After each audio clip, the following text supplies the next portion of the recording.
Unfair kay Dodong nangyari kasi, sabi ni Marilyn Chang. Di bali mabash, basta may revenue, kapatid yun. Tama ka dyan, Laila Mendoza. Di ba? Yun yung tinutumbo ko dyan. Mabash man siya, at least pumaldo. Ma'am Dina Orcahada, may galab shoutout po. Kasi nakikita ko naman kasi dito, may mga itinabnil nga siya dyan. No? Ito ako makikita nyo. Di ba nakatabnil dyan si Pugong Biyahero, si King Lux, si Dodong. Pero sino ang pinaka-main na binigyan niya ng highlight dyan? Di ba si Dodong? Oh. Hindi naman siya nag-focus dun sa iba ng mga charity vlogger Ang mas pinunteriya niya talaga dyan, ang pinaka-point of view niya kasi dyan, si Dodong talaga. Di ba? Matik na yan. Anak sa iring naman. Peso, nakasub na ako sa'yo. Nakatamsak na din. Sabi ni Ma'am Jesus Saganza. Shoutout po sa inyo ha. Ma'am Christy, Jubilito, Logi. Lagi uhaw sa views. Diba? Meron pa siyang part 2 dito. Yung sinagot niya yung mga mamaya yan. Itatopic din natin yan. Shoutout sa inyo lahat dyan ha. Nabas sa live niya si Dodong. Ito na kasi yung ito na rin yung chance ng mga viewers na ayaw talaga sa kabilang community. Dito sa Rochelle community. Kasi alam mo kalingap ka 'Di ba, Jubilito? Kalingap reactor ka. Alam nyo ang rules and regulations diyan. Ngayon, once na itapik mo ang dapat na hindi na itinatapik diyan sa inyo, lalabas dyan yung mga bashers na dating tulog na ngayon ay mabubuhay pa.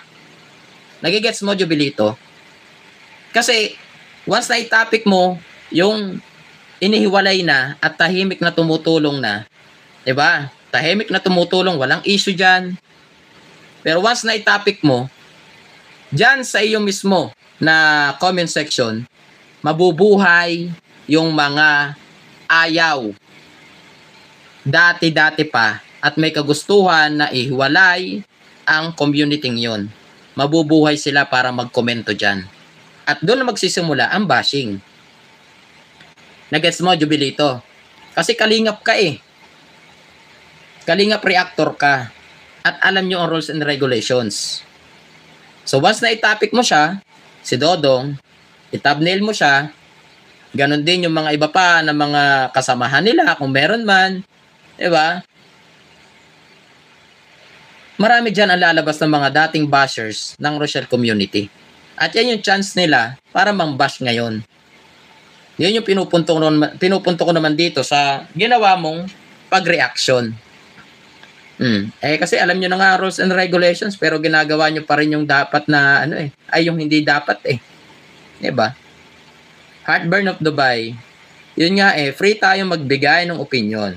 Nabasa ko na pala to. Nasaan na pa tayo? Gayahin na lang ninyo ang ginagawa ni Ruel of Malalag, sabi ni Laila Mendoza.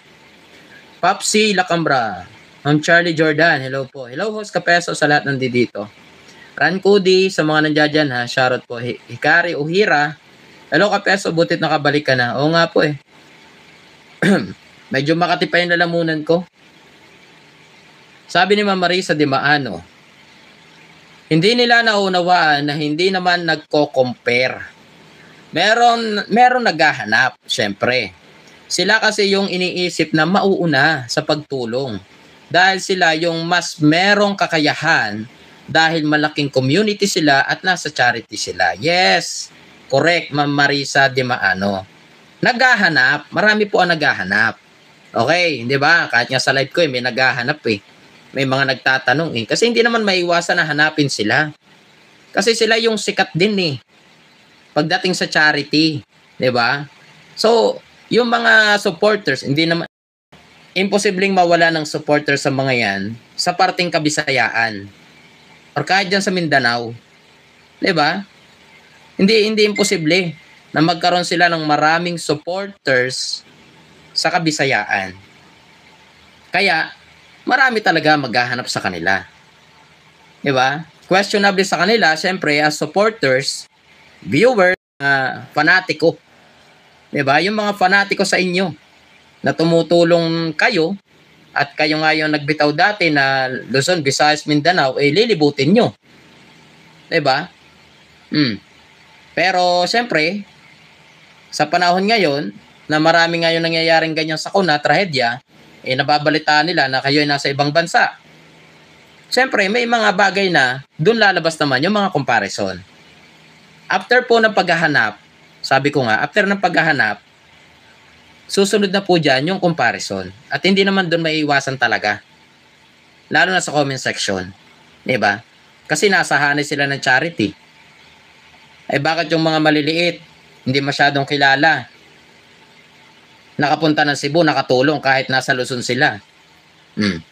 Diba?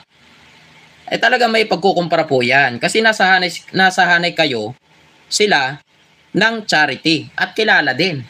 Diba? Diba sana kung malit na ano lang kayo, hindi naman, kumbaga ipipitsugin lang. Hindi naman kayo pipitsugin eh. Diba?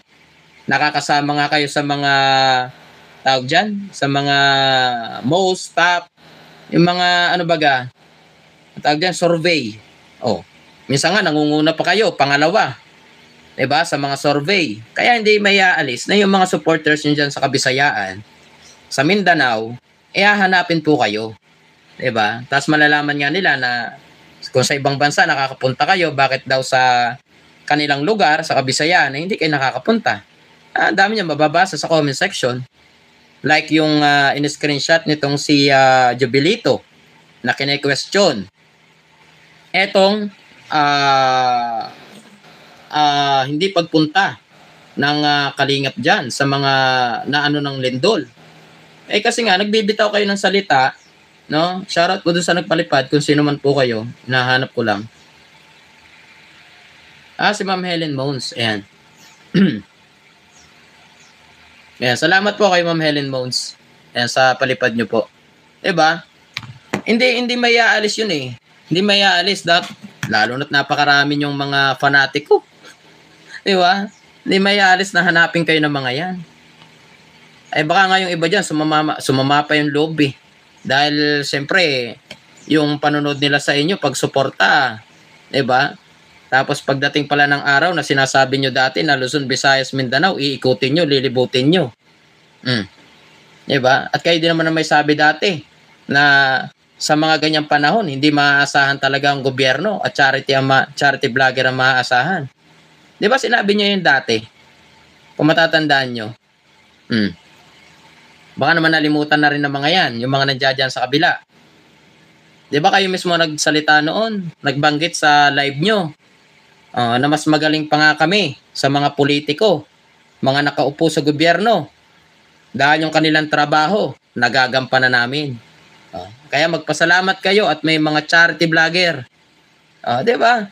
Kayo nga yung nagsabi ng ganun dati. Boss Marvin, shoutout